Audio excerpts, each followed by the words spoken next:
regresamos sobre el tema de abuso de menores y nos acompaña Teresa Carpo, que es asesora regional de Save the Children, y también se ha incorporado a la mesa Susana Chávez, que es presidenta de Promsex. Entonces, bueno, este tema es un tema terrible, es un tema que no se toca en consideración. Yo quisiera incidir digamos, en uno de los elementos que permite que este delito siga siendo tan, digamos, continuo en zonas como Huánuco, habíamos mencionado, y es el tema de la tolerancia, ¿no? Y yo quería que, no sé, comenzando por Teresa, si nos podías, en primer lugar, antes que nada, ¿por qué no se debe decir pedófilo? No es que no se deba decir, pero lo que sucede es que no es exacto. Claro, no es exacto, pero es un concepto muy antiguo, ¿no es cierto? Ya. Viene de una palabra griega que el significado es los adultos, los mayores, que tienen una inclinación, una excitación, una estimulación a partir de que tienen una inclinación hacia los niños, sobre todo los que son púberes, a los menores de 12 años.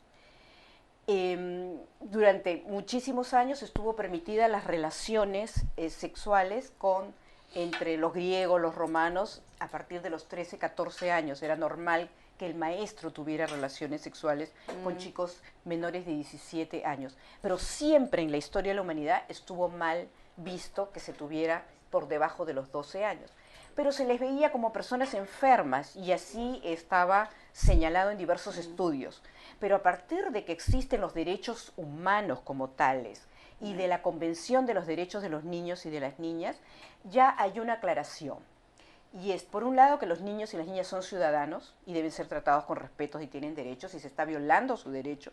Y por otro lado, ya no es un tema de enfermedad, como se veía antes, esta inclinación en una enfermedad de algún adulto, sino que es un tema de abuso de poder. O sea, yo utilizo mi persona o mi institución, todo lo que yo tengo, para poder abusar y violentar a otro que está en menores condiciones. Justo, bueno, digamos, esa causa explicaría por qué es que se dan tantas situaciones de abusos de menores, sobre todo de personas que están vinculadas con la educación de los menores, ¿no? De sacerdotes, bueno, pero también de profesores de escuela, directores de colegios. Claro. Entonces tú has empezado diciendo además la tolerancia. ¿Por qué la tolerancia? Sí. ¿Por qué es la tolerancia? Porque, bueno, son menores de edad, pues son niñitos que no van a protestar, no van a gritar, y antes se pensaba, como todavía se piensa, que no tienen derechos, ¿no? Y en segundo lugar, yo tengo el poder para hacerlo. Y hay una cultura de no creer en el menor de edad, de no creer en el niño, ¿no? Y por lo tanto yo puedo violentarlo, abusarlo y nada va a pasar. Yo te contaba antes que, por ejemplo, y en el caso de Huánuco se vio mucho, que en muchos casos los policías, los abogados, los jueces no creen en la palabra de los niños y de las niñas. Entonces, por ejemplo, hasta ahora los niños no pueden acceder independientemente a la justicia. Los niños y niñas no pueden ir y hacer una denuncia de violación o de castigo físico. Tienen que ir con un adulto. Entonces, todavía pero eso es completamente absurdo. Por supuesto, porque el violador a veces es el padrastro, el tío, el hermano, el primo. Claro, el caso que tuvimos con el niño que fue declarado desaparecido. En realidad, cuando tú revisas esta situación, te das cuenta de la situación tan dramática de vulnerabilidad que viven los niños y niñas cuando efectivamente vienen o dependen de familias que son abusadoras.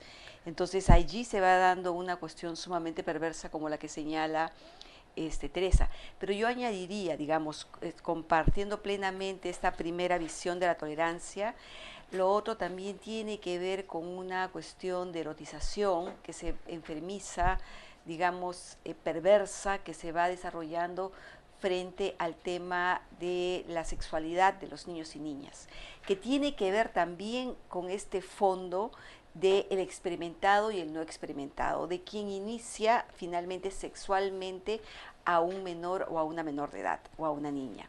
Y tiene que ver con esta cuestión también de inequidad de género que ha señalado Teresa, en el sentido de que la sexualidad es comandada por los varones y entonces también se añade, ya no tan solo por los varones, sino también de un varón que enseña.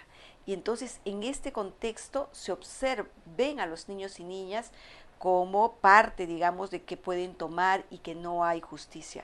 A mí me sorprendió, te quiero contar una cosa bien pequeñita. Pero la sociedad es bien, digamos, o sea, rechaza mucho, o sea, le parece una cosa espantosa. ¿A la sociedad? Sí, en general, o sea, digo, depende. Cuando sale al mundo de lo público, por ejemplo, en el caso del obispo auxiliar de Ayacucho, es como, es un escándalo, ¿cómo es posible? Los niños son inocentes. Pero yo creo que ¿y todavía hay lo otro también? Pero yo creo que hay todavía una distancia entre el asunto discursivo y efectivamente cuánto tú aterrizas con la realidad en la defensa y en la protección de los niños. Y perdona, yo quiero decir algo. Por ejemplo, la ministra de la Mujer sale y dice, saludo a la Iglesia Católica porque ha evidenciado el caso.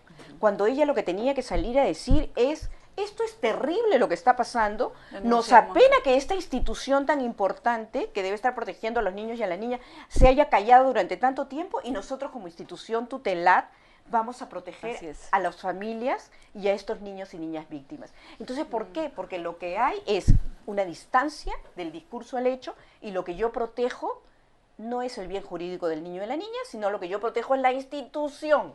Y eso es lo que ha hecho la primera figura que debió salir a defender a los niños y a las niñas. Bueno, pero también debería de salir, digamos, en este caso, digamos, la conferencia episcopal, ¿no? Para decir, bueno, se ha retirado a ese individuo por esos y otros motivos, pero no solamente se le ha retirado, o sea, se debería presentar una denuncia a la Fiscalía, que lo han hecho ya, digamos, de oficio, pero, o sea, la situación es muy controversial, ¿no?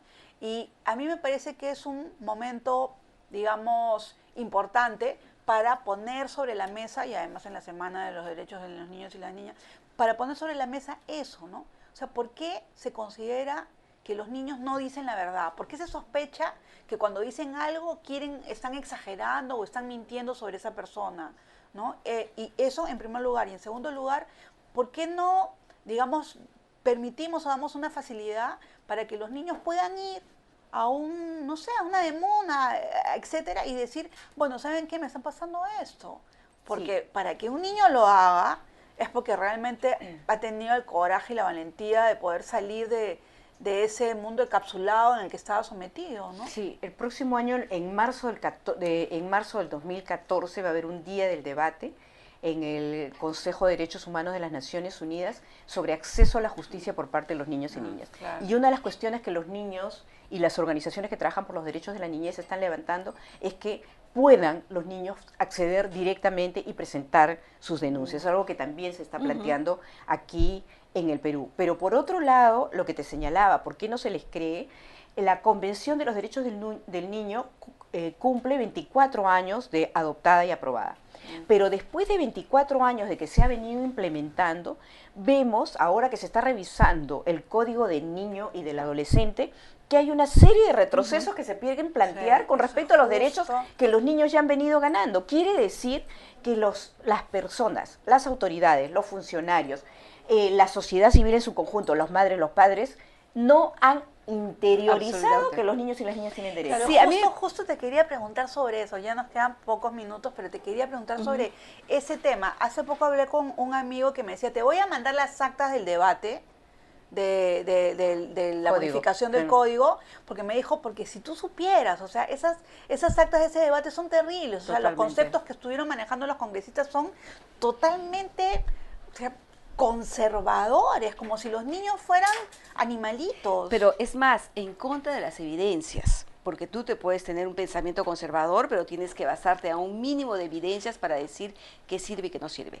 Y lo que planteaba justamente cuando tú decías, ¿por qué no se le crea a los niños? Primero, ¿por qué no se les brinda educación sexual a los niños y a las niñas? O sea, ahí hay un tema previo, porque no podemos pedir que los niños finalmente se hagan, digamos, denuncien una violación sexual si están confundidos, si creen que ese es el mundo de los adultos, si esa es la manera de socializarse. O sea, hay todavía una carga muy fuerte también de desconocimiento en los propios niños qué cosa es una agresión y qué cosa es una agresión, pudiendo sentirse incómodos, pudiendo sentirse asqueados de una determinada situación difícil. Entonces, todavía aún se discute si la educación sexual debe ser o no debe ser parte de la educación integral. Entonces ahí tenemos un tema muy complicado. Tenemos un minuto, pero en ese minuto quería preguntarles lo siguiente. Y yo recuerdo una campaña que hubo sobre, muy fuerte y no sé, o sea, estuvo bastante mediática, que era para que los niños protejan sus cuerpos. O sea, era de saber que no toques mi cuerpo. Mi tortolla. ¿Y qué pasó con esa campaña? Bueno, ha sido una discusión enorme. Hasta ahora el Ministerio de Educación, por ejemplo, no firma para la prevención del embarazo en adolescentes porque tiene que asignar recursos, porque eso incluye un componente, digamos, de habilidades para la vida, pero todavía la preocupación es intramuros, qué pasa en matemática, qué pasa en comprensión lectora, que está muy bien, pero eso disociado de habilidades para la vida también creo que aporta mucho, más aún sabiendo que hay una enorme brecha entre la primaria y la secundaria, que te va a decir que hay niños y niñas que se van a perder en el camino y por lo menos que condiciones básicas para evitar justamente esta salida. Y temas de sexualidad, temas de embarazo en adolescente, temas de violencia sexual es un factor importantísimo en el retiro, en la expulsión de las escuelas.